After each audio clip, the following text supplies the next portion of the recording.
Welcome to the Color of Success podcast. I'm your host, Dr. Stephanie J. Wong. I have a very special guest that I got paired with. Fiona Rene is here, and I'm so excited to have a real conversation with her. She is recently best known for her role as Lila on Amazon Video's I Know What You Did Last Summer. I don't know, that's a throwback.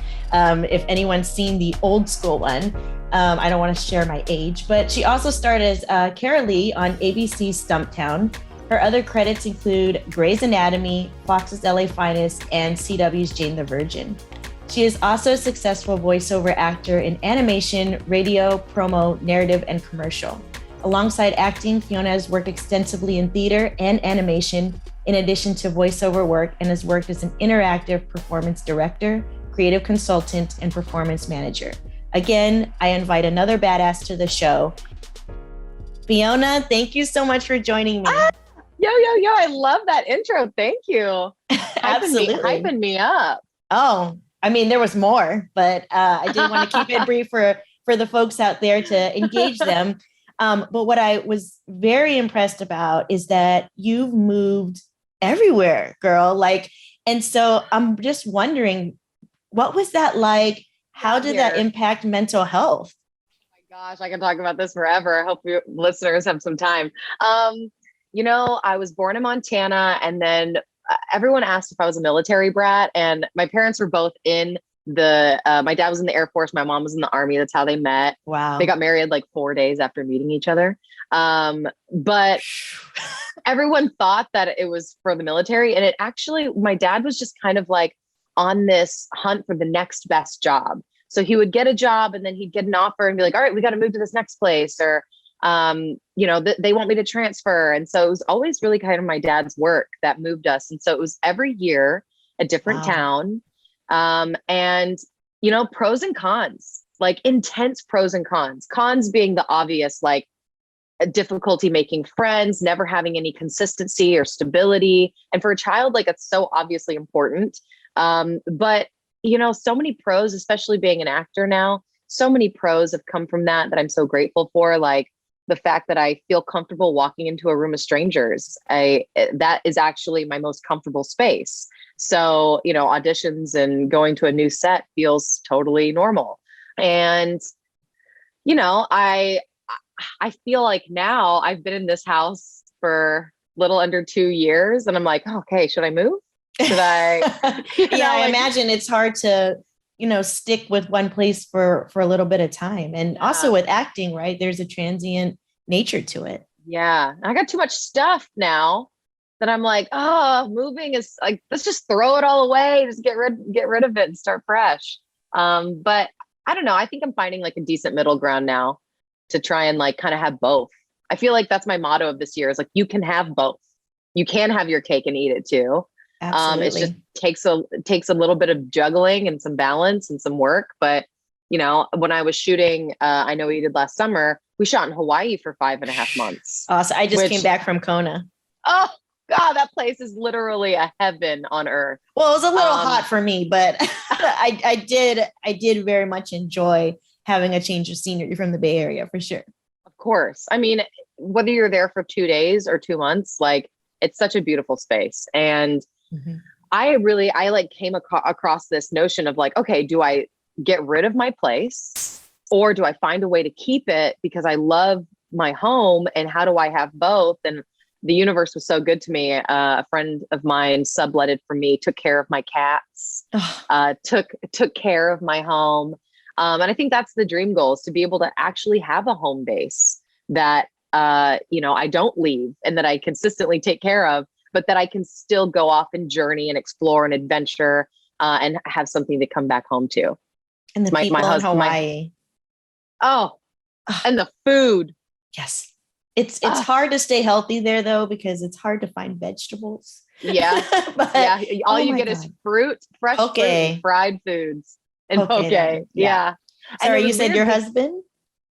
No. That's what my house feels like. Oh, it's like my husband. I come home to like the love of my life, which is my home. But, speaking of Hawaii, when I stepped foot, I'd never been there before until we shot. And that really did feel like home too, because it was such a beautiful mix of Western and Asian culture. It was like really where East meets West, and that's like me. So it was such an interesting kind of vibe getting off the plane and having this kind of spiritual feeling of like, oh, it's both. I am both. Yeah, it was really cool. So I have to ask, because I've had a couple guests on the show that have not grown up around many Asian American, students and peers. I mean, you moved around quite a bit. Have you always been surrounded by diverse communities and people that looked like you? Not always. Oh God, no. What was that always. Like? It was interesting because my background, I have my Chinese family and I have my this isn't PC, redneck is not a term, but they still call them they still call themselves that. But I have my Oklahoma farm family. And both of them felt home. I actually spent more time with my white family growing up. So I almost thought I was white, especially in the early years when we were traveling, a lot of Texas and Oklahoma. That was a lot of like my 5-6 year. Pennsylvania, Michigan was a bit of a change, but yeah, early life, early years, single digits. I was surrounded by nothing but white people, and it was almost like I thought I was white too. And then it wasn't until about, I think, third or fourth grade, maybe fifth grade, I was in Oklahoma, and another Asian family moved next door. And the mom, she was Korean, and the mom and my mom started getting together and just talking about food and cooking. And that's when I kind of realized, wait a minute, I'm a little bit different here, because I'm bringing this food to school and people are like, that stinks, get it out of here. And, I kind of realized, oh, but this makes sense. This is what my mom's cooking. And speaking of that, my mom would cook an Asian meal for herself. And then she would cook like grilled cheese and fried chicken for my dad. Oh my gosh. And she cooked separate cultured meals. And then I could just take a pick of both and take them to school. So it was a really weird kind of awakening for me, not even like realizing my own heritage. Then I moved to Michigan. I moved to Detroit, Dearborn, Michigan, where I would say 89% of the population is Muslim and Middle Eastern. And I felt like, the outcasts, like there was actually white was the minority there. And I had so many eye-opening experiences to culture and food and religion when I was in like 7th, 8th grade. And it kind of felt like nice. It felt normal and nice. And then I moved to Texas in high school for my freshman year. And that's where it kind of all came to a big explosion. I started really like understanding my own Chinese roots. I spent more time with my Chinese family. I realized that there was like a lot of people that had no idea, the possibilities of what melting pot we actually lived in. And they were kind of all in their own little cliques. Silos, yeah. Yeah. I felt really lucky with my upbringing because now I feel really comfortable walking into a room of anything, but I obviously like it took a long time. Well, I mean, Asian representation, I feel, is front and center to a lot of conversations, especially with the AAPI hate and all the things that were going on. And so I'm wondering, what is your perspective in Hollywood, in these spaces, these creative spaces, where it seems like it's top of mind, but, I'm just wondering as an insider perspective on how that is. I mean, there's two sides to me, I feel like. The first side is that diversity in a way has somewhat become commercialized, which can be good and bad. It's becoming more of the mainstream topic. So it's being discussed and it's becoming more apparent, which is good. But maybe it's not being considered as something as serious as it is because it's been commercialized. It's like, oh yeah, well, they're doing it. They've got Crazy Rich Asians. So like the problem's gone now, right? And I think that is like a weird tipping point because albeit so many Chinese families, including my own, finally did feel some representation for the first time over the past couple of years with new content. Sure. That being said, there's still a huge gap between actual cultural, I want to say cuddling. I don't know. I don't think that's a term, a cultural cuddling, but, you know, a lot of the time cultural appropriation comes up a lot, right? Like the idea of like us, as one culture using another culture's, you know, history and or aesthetics, and it doesn't feel appreciated. But the minute that you grow up in a culture and you're cuddled by them, right? Like they care for you, you feel like a part of them, even though you may not be, it's almost more accepted for you to appropriate some of their behaviors, mainly because it became familiar to you and family-like to you. Mm-hmm. So for me, I think that there's still so much more growth in cultural cuddling. And for, you know, you can say, hey, I'm not racist. Hey, I accept you. But until you have me in your home and until you've smelled Chinese food in the morning, whenever it's not dinner time and you're not wanting to smell it. Yeah, the rice is going. It's on. Yeah, it's in the hot, you know. The hot pot's going with or without dinner time. I think until you have those kind of moments, we don't really see each other and accept each other where we can. Yeah. So what I'm looking forward to is more intimacy. That's why I use the term cuddling. Yeah. I'm looking. That's a new one. You coined it right here. Cultural cuddling. I'm looking for more intimacy when it comes to connecting on a cultural level, as opposed to it being commercialized. Yeah. And that is the responsibility of that's not Hollywood's responsibility. That's people at home. That's the audience's responsibility. That's your neighbor's responsibility. That's your community. So albeit, I'm excited for how Hollywood has made this conversation a bit more apparent. I still think that there's so much duty for people at home, including myself and my neighbors, to communicate with each other and to become more intimate with each other. Yeah, I love that term. And I really think it goes all around, right? Because even in K-pop, we see cultural appropriation of Black African-American culture. And it's a huge topic of conversation among K-pop fans. And similarly with Asian American culture, I think Shang-Chi, gave a really good MCU character, an insight, those little things that, Simu took off his shoes when he went to, Awkwafina's home and things like that. That's very classic. It's what, it's what I do. I don't want people's shoes in my house, and so those aspects are really helpful too, to give people an inside perspective on maybe what goes on in a more daily environment, even if they don't have necessarily the day-to-day interaction with a different culture. Because right now, especially with the pandemic, it is really hard to have that cultural cuddling, literally, because you don't even want to cuddle with the people that you're close to. Are you vaccinated? That's like the new thing, right? Like, I'm sorry, but yeah, for sure. So it's a mix. It's a mix. Exactly. It's like, representation on television showing these different facets of lifestyle and culture that we may not be aware of, and simultaneously doing your own work at home, trying to reach out and get out of your bubble. That's, people love their bubble. I'm one of them. It's comfortable. It's so comfortable. But growth is never comfortable. Right? Yes. Yeah. So, you've been a part of a lot of projects over your career. You've done an immersive haunted house experience. When I read that, I was like, whoa, okay. That's my life roots right there. Yeah.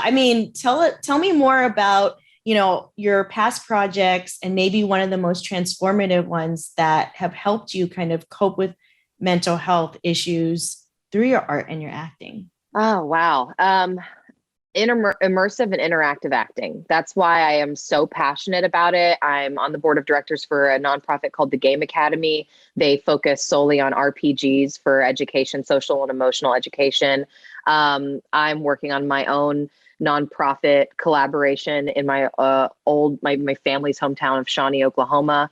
And I am so, I could talk about this literally for hours, but it all started from haunted houses. I did a couple of haunted houses when I was in high school. You know, they put a mask on me and threw me in the woods and I had to jump out from behind a tree. And it was fun, but I didn't get it then. You know, it was just fun then. But that's how you know that you love something, because it just starts out as being fun.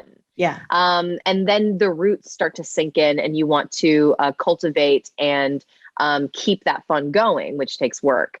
And so after college, I graduated with a degree in theater and I was like, what the hell am I going to do now? And I was like doing all these random jobs. And I was just like, I worked at Starbucks and I waited tables and I worked at a casino and I was like, I'm freaking done with waiting tables. What can I do as a day job while I'm trying to like get theater jobs? And I had this random Craigslist ad that said, we're looking for set painters at this haunted house to paint masks and paint sets. I was like, hell yeah, I love horror. I love scary stuff. And it was all uphill from there. That was in 2008. I got promoted to attraction manager by 2009. I was creating my own show there. And, haunted houses at the time to me was, you go from one room to the next, kind of like Universal Studios. And people pop out and scare you and there's cool sets and it's your senses are just overwhelmed. And it's super fun. But then I saw a show by Punch Drunk, who were some of the first immersive theater people around. They did Sleep No More in New York, and they did a show in London. I think it was called The Hollywood Story. I can't remember exactly the name, but I saw it like 5 times. And I was like, wow, this is like what a haunted house would be if it was a sandbox open world game like Grand Theft Auto. Yeah. And you take these two mediums of linear room-to-room haunted house and then open world explorative gaming where the audience has agency to go and talk to whoever they want, go into whatever room they want, and you kind of mesh them together and you get this interactive haunt experience, which I just fell head over heels for. And it really is what trained me as an actor. I mean, don't get me wrong, I went to school for it, I took classes, but those didn't hold up to what I learned when I worked in an interactive haunted house.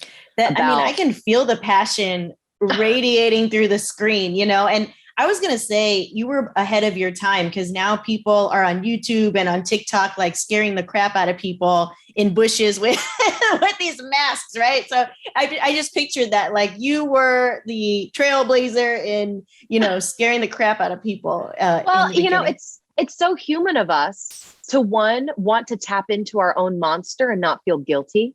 And it's so human of us to play with these ideas of power dynamics. I mean, that's why we have hierarchy in literally everything we do in the world. Yes. So it's interesting to play with, when someone who's 5'2" and 130 pounds makes someone who's 6'5" scream like a baby, you're like, what is in me that I didn't know was in me? It makes you see yourself and feel yourself in a way that you really could have never imagined. Mm-hmm. And then once that happened, you start to dissect it. And that's where a lot of like my nonprofit and my passion work comes from now is like, what is the monster inside of us that we don't look at sometimes? And that really helped my mental health. It really shined a light onto my value, my acceptance, my judgment of myself, and how that really is projected onto everything around me. Everything that I give to myself, I project out loud. And so, yeah, the haunted house work really changed my life. And then because it did, I'm working on a project now. We're starting to pitch this month, a series that is based off my real life of me working as a at-home nurse. I used to wipe asses for a living. That will really humble you. That will too. That helps things out. Really gets you to your humanity. And then juggling that with theater and working at a haunted house. And one of my best friends, Brian, he's my writer. Him and I developed this show that we're really hoping people are going to like. That's really about this story that we're talking about now. I mean, that's amazing. And I mean, how has the transition been to, I mean, it makes sense. I know what you did last summer is in the same vein, right? But I mean, yeah, exactly. How has it been to kind of have these parallel worlds that you go in and out of? Oddly, both ends of the spectrum, very natural and very not. There's, the part of me that's like, fear is everything. Literally, we are based in love or fear, and the majority of the time, fear takes over. So I love doing projects that really focuses on what's scary, and not only like the murderer in the city that's going to kill us, but also like why I Know What You Did Last Summer is so cool. It really focuses on what are the secrets that everyone is hiding, and what fear is the character holding to make them withhold those secrets. Absolutely. That's just been like such a dream to be able to work on a project that like dives into that kind of content. Simultaneously, it's kind of lonely. It's, and I think anybody who finds something that they're very passionate about initially can feel very lonely because it's them and their passion. And until they really turn their passion into something tangible, other people don't relate to it as much, and it is isolating. Sure. So that's kind of what, I think the past couple of years of working on some of the coolest projects I've ever had, until they come out and people resonate with them, the process can be quite isolating. I think it's very parallel to podcasting because we put out the content, luckily I have more of an interview based show, but I'm so used to talking to people in therapy. So that's not a huge issue, but it's just me and the guests. I mean, I have a small and mighty team, but I think until you can build community and connect your content with people, it can feel very much your own little silo. You have no idea who it's going to impact. Yeah. Yeah. And I think, like what we were talking about in the very beginning of like moving around a lot and being like stuck in your culture in a city where not a lot of people share it, that's if anything, a pro for people out there who feel like they are a little isolated, they're a little lonely. It's almost like they've got a one-up on making their creative journey possible, because they know what it's like to feel by themselves while they're working on something. It's a lot harder whenever you grow up and you don't know how to be alone, and you don't know how to be by yourself with your thoughts and your passions. And so you never create anything because, the isolated part is important. Well, I think that's when fear kicks in, right? Of like the imposter syndrome, do you put things out? And so I guess I wonder, a lot of things have been going really well for you, but what are challenges that you faced or continue to face as you build your career? Oh, girl, let's talk about the good, juicy stuff. Yes, okay. Let's go. Well, I'll say one thing, first and foremost, substance abuse. All right. That's a huge, huge, huge ordeal, especially when you feel isolated and alone. A substance can become your best friend. It's always there for you. It's never judging you. It's going to give you the same thing every single time. It's consistent.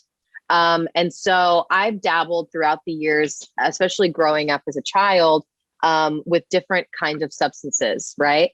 And as I got older, a lot of people probably have this with alcohol. You can find a substance that you rely on that becomes your best friend, that you can still function. And that's when it's more acceptable, right? I've got friends who have OD'd off of heroin and it was so scary they may have passed away. And everyone knows that that's bad because the substance makes you not be able to function, well, right? It's literally illegal, right? So there's like a clear demarcation about that versus alcohol and now cannabis, where it's like, This is legal. Well, It's in a lot of states. Yeah.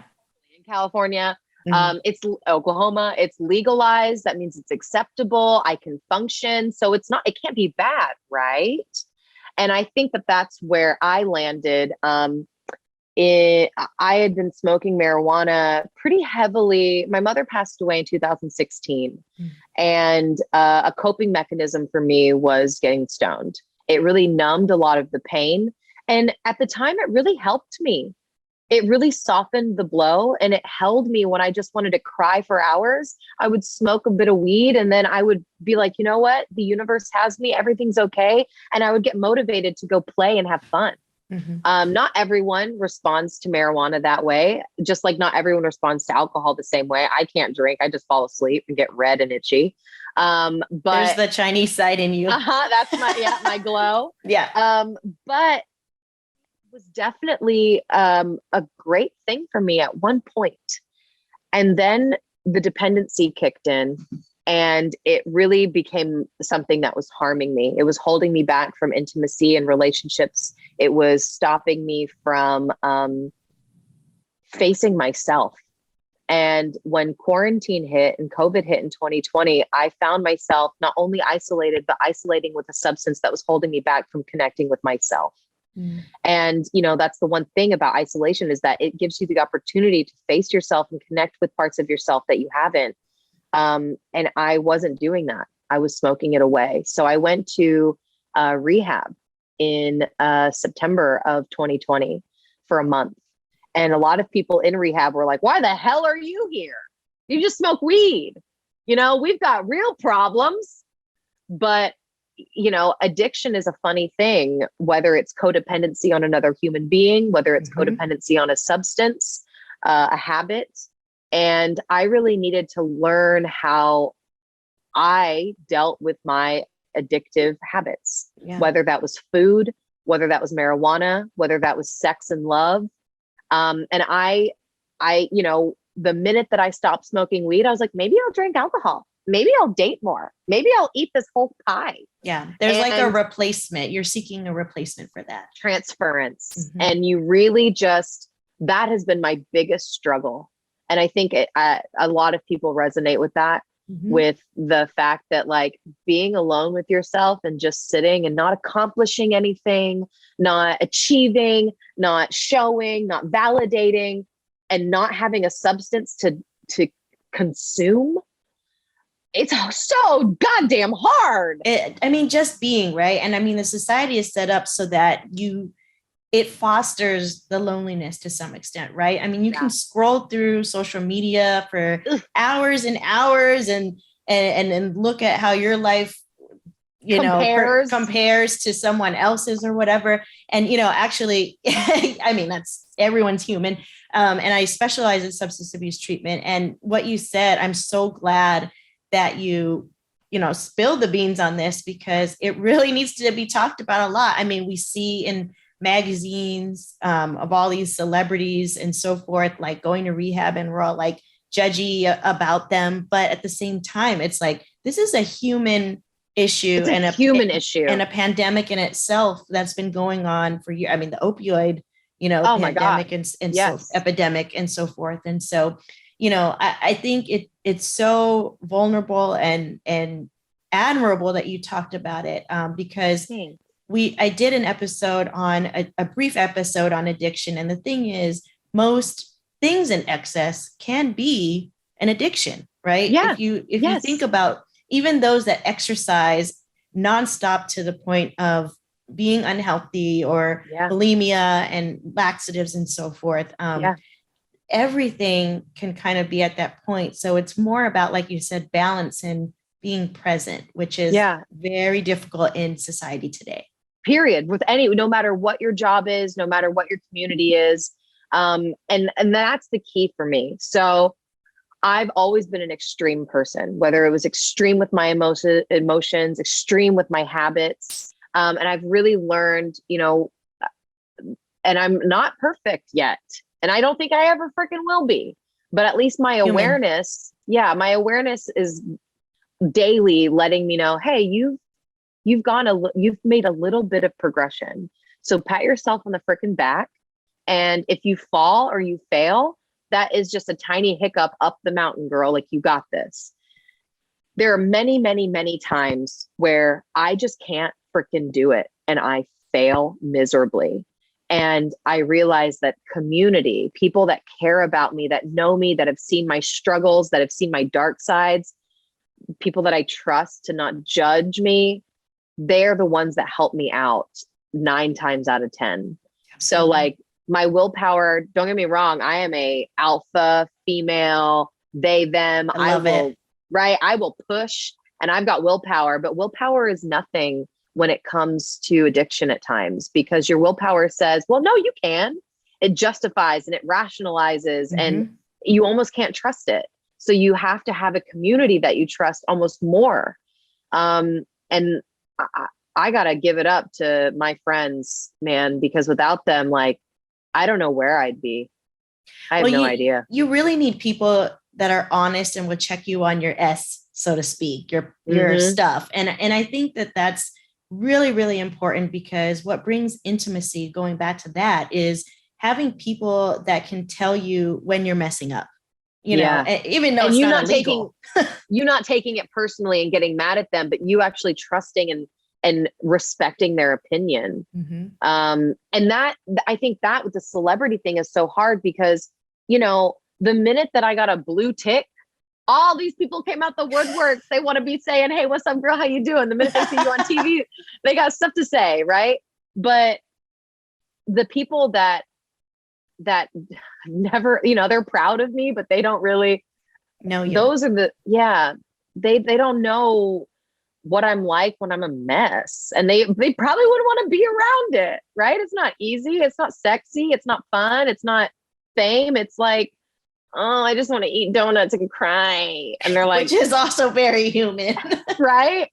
And I think we all get to that place. I definitely do. So to like finalize the question that you asked, the hardships have been the same kind of hardships that I dealt with my whole life. But just the people have been what have gotten me out of it. And trusting the right people has been kind of just as hard, finding my family, so to speak. Well, let's talk about that, because a lot of my clients struggle with that term trust. And I think it's very multidimensional. I use this very often in practice, where I say, you can tell one friend your deepest, darkest secrets, but not trust that they will pay you back $20. So there's like different levels. And so how do you, for yourself, discern who's trustworthy and in what capacity? So I love that you said that, because I think about that all the time. I have a belief, I have this methodology called Method for Being, and it started with interactive acting techniques that I've started to adhere as life lessons outside of my acting career. And it all boils down to the character of Fiona, and the roles that Fiona plays.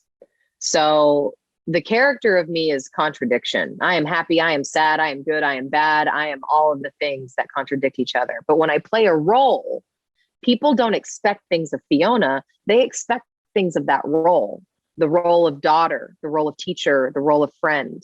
So I have learned to align trust with, do I trust this person to fulfill their duties in this role that they have come to me as? Okay.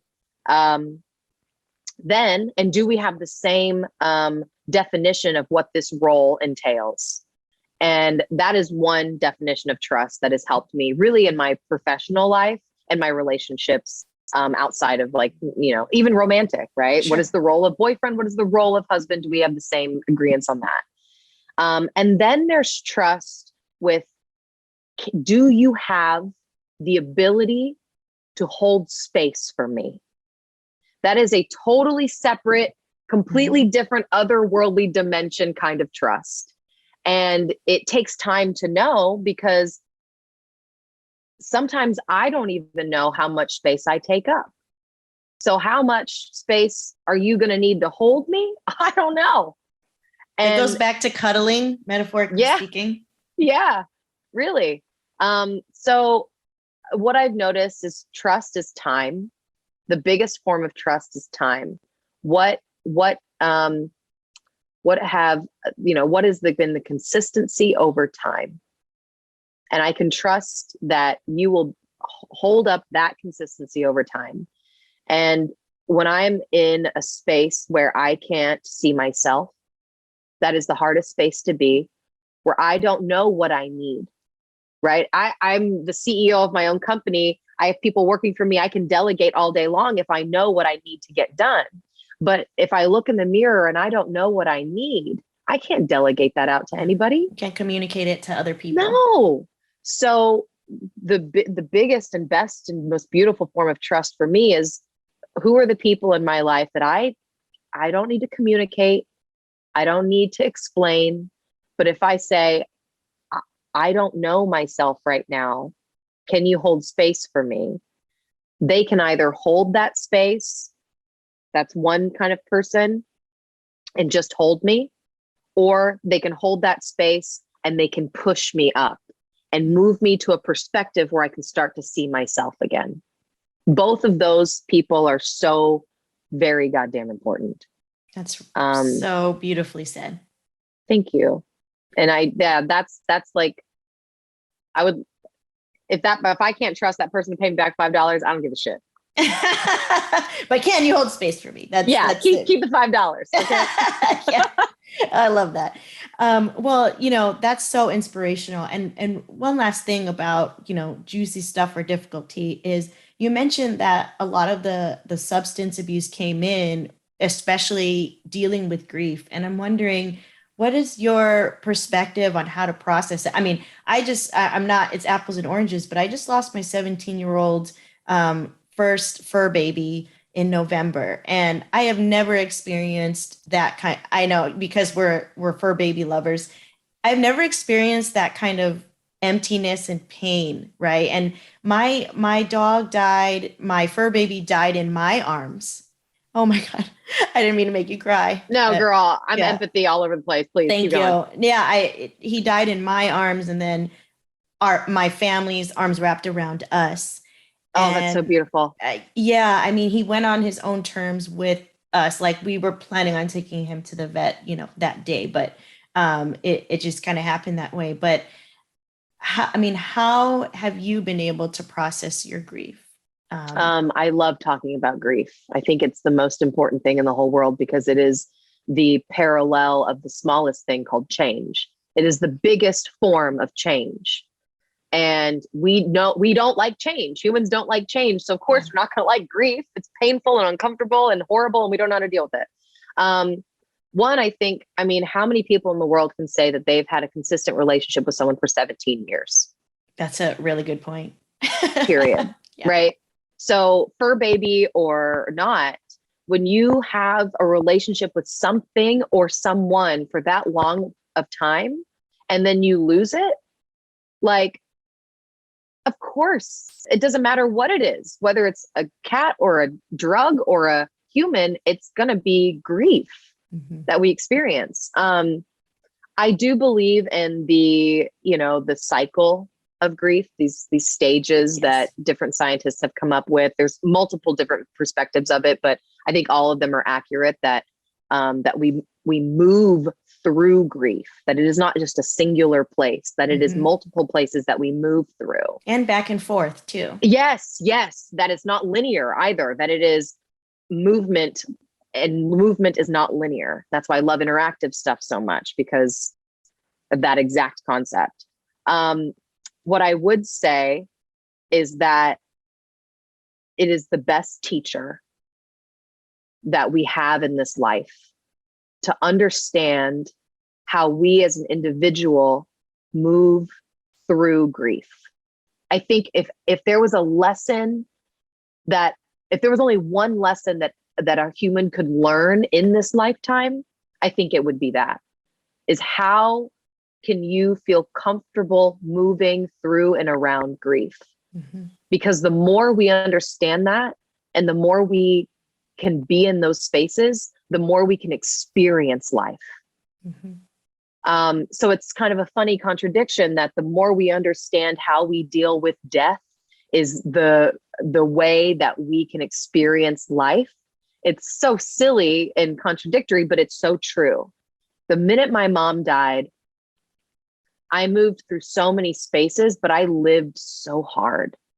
And I think that's why I was such a wild child, is because I moved every year. I died every year. All my relationships and stability and home, everything changed. And they were all tiny little mini deaths. Yeah. And so as I learned how I dealt with mini deaths, when my mom died, I realized that it was just a larger parallel of how I deal with larger deaths. So I think that whether it's a big death that we're dealing with, that can help us understand how we deal with our smaller deaths, a little breakup here and there, you know, your best friend moving states, your class ending and you're not seeing, you know, my English class is over. I'm not going to see these people anymore. That might seem so small, but it's a tiny death that can parallel and mirror how we move through larger things and vice versa. Absolutely. And I think that's the process of grief that I help clients work through, right? Is like when I tell them to identify losses in their lives, I'm really also talking about transitions. Yeah.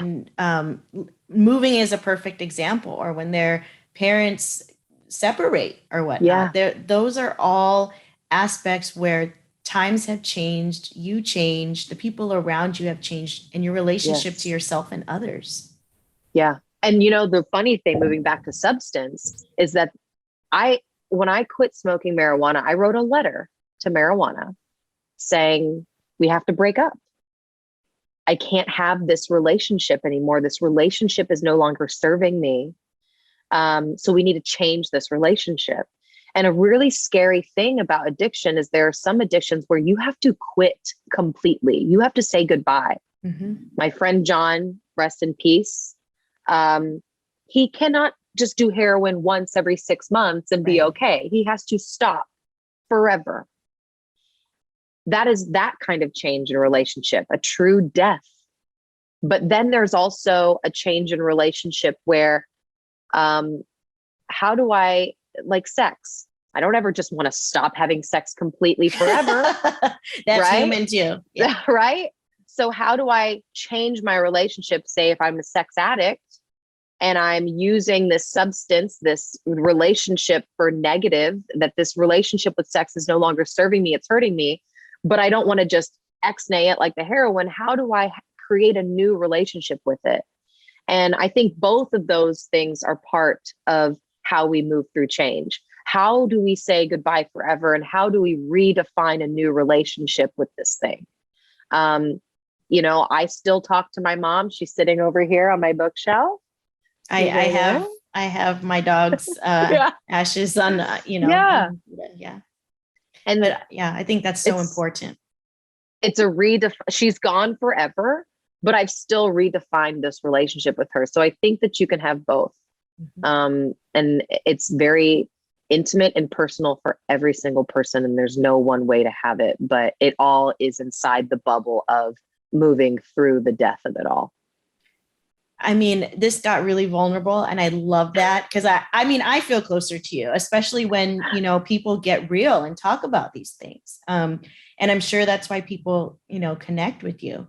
So to transition, let's talk about, you know, some of your upcoming projects. I mean, Cobie Smulders.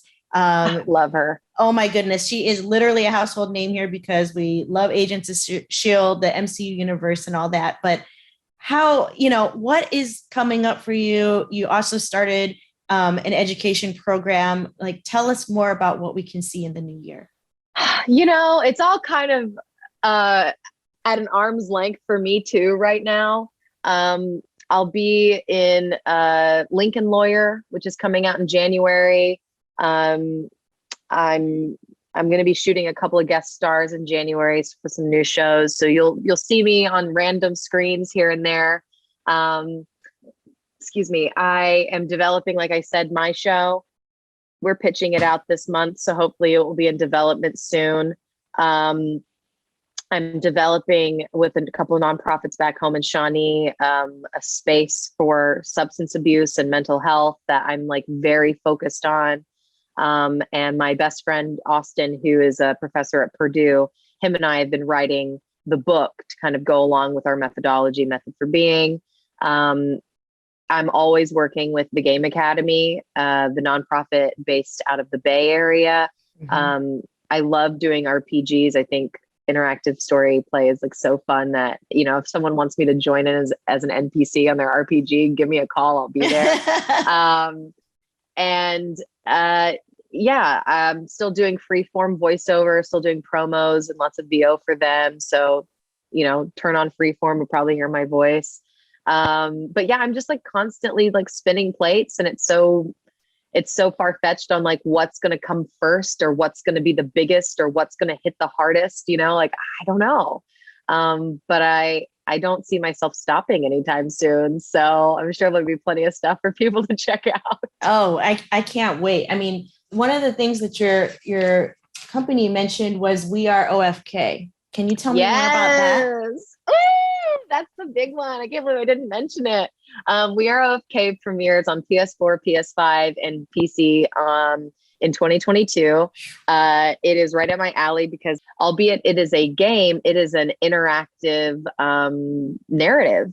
And, you know, I don't know if you've ever played like Detroit Become Human. There's not a lot of like first person shooter. Okay. Mm-hmm. You're playing a game, but what you're doing is you're kind of doing a digital choose your own adventure novel where you're, as the audience member, getting to choose the pathways of these characters. And as you play the game, once you beat a level, you open up new narrative as well mm-hmm. as unlock a music video. Oh, wow. And the story is about 4 people in Los Angeles who come together as friends, and they try to make music together, and they try to really just, you know, figure out their love lives and their friendships and what everyone else is doing in any other town while making music.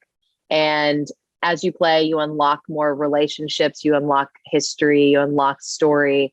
And like I said, more music, which is really cool. And the band is a real band. That's awesome. So it's kind of like a mix between like the Gorillas and a video game. Well, I was going to say throw in Sex and the City in there too, because I'm like imagining them figuring out their relationships and how they survive in a city. And so I think that's it. It's like Sex and the City plus the Gorillas meets PS5. See, I just did the marketing for you. Thank you. You're welcome. Thank you. Well, I'm super excited about that. And one of my favorite questions lately has been, what's one question that you wish people would ask you?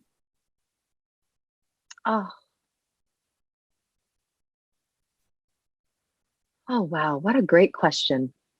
Gosh, that's good. I would probably say, mainly because I just watched Don't Look Up. I have to watch it. I saw it pop up right away. It's silly. It's fun. It's deep, but not too deep. But it really kind of got me to, I'm a deep girl. I like to talk about real deep stuff all the time. I'm not a big surface person. I don't give a shit what you're wearing. I don't, I care enough. If you care, I care. But like, I would much rather talk about the vulnerability. Mm-hmm. Yeah. I want to talk about death and life and love. So if you're going to ask me anything, I'd probably what my last day would look like. What would it look like? Make me cry right now, Steph. Come on.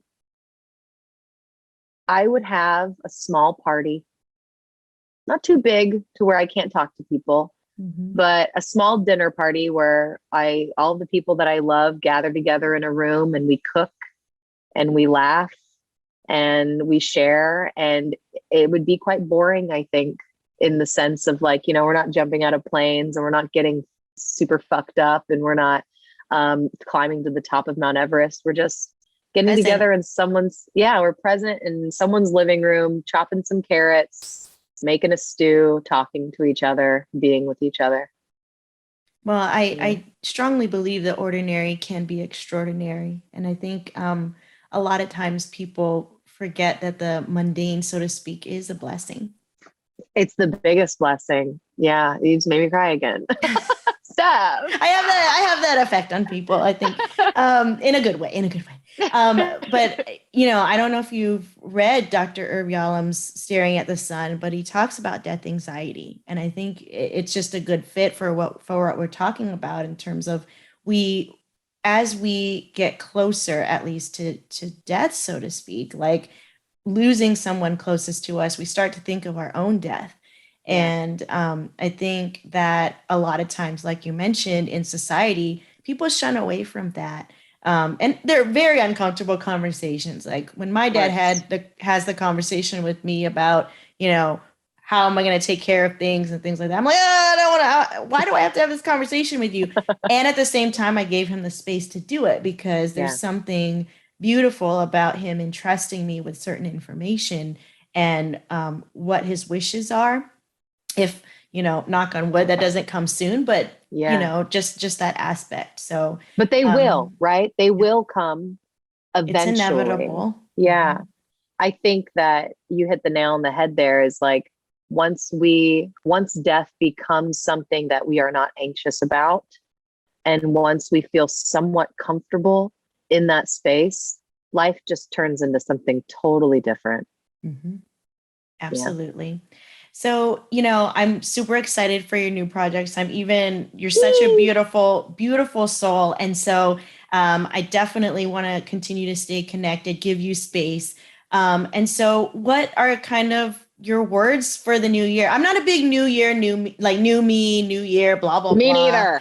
Because you still carry your stuff on to the next year. But just in the spirit of, what are you hopeful about moving forward? I am focused, girl, on consistency and discipline. And discipline being a noun and not a verb. I'm trying to learn that I was programmed a certain way, and I'm going against I'm rewiring that brain, as we all are. And I'm really good at, like I said, being extreme and trying new things for like 3 weeks and being like, what was that again? And so I started that this past year, my relationship with consistency, but I really want to bring that into the new year and not let go of it and stay consistent with my consistency. And also my joy. I tend to find myself now, especially whenever I do let go of the extremes and I'm sitting in the balance, I found contentment. Contentment's freaking great. Mm-hmm. If people haven't experienced it, I recommend contentment. I used to be against it, and now I'm like, no. That's always my goal, because I think people try to go, like you said, to the extreme. Like, I need to find happiness. I need to always feel my passion. There's going to be days where it's crap, even no matter how passionate things are for you. So like sitting in peace is great. But I wouldn't mind finding little things that bring me some, like finding the little joys, right? Garden a little bit more, take a nice walk. I went for a run in the rain the other day. I don't even run.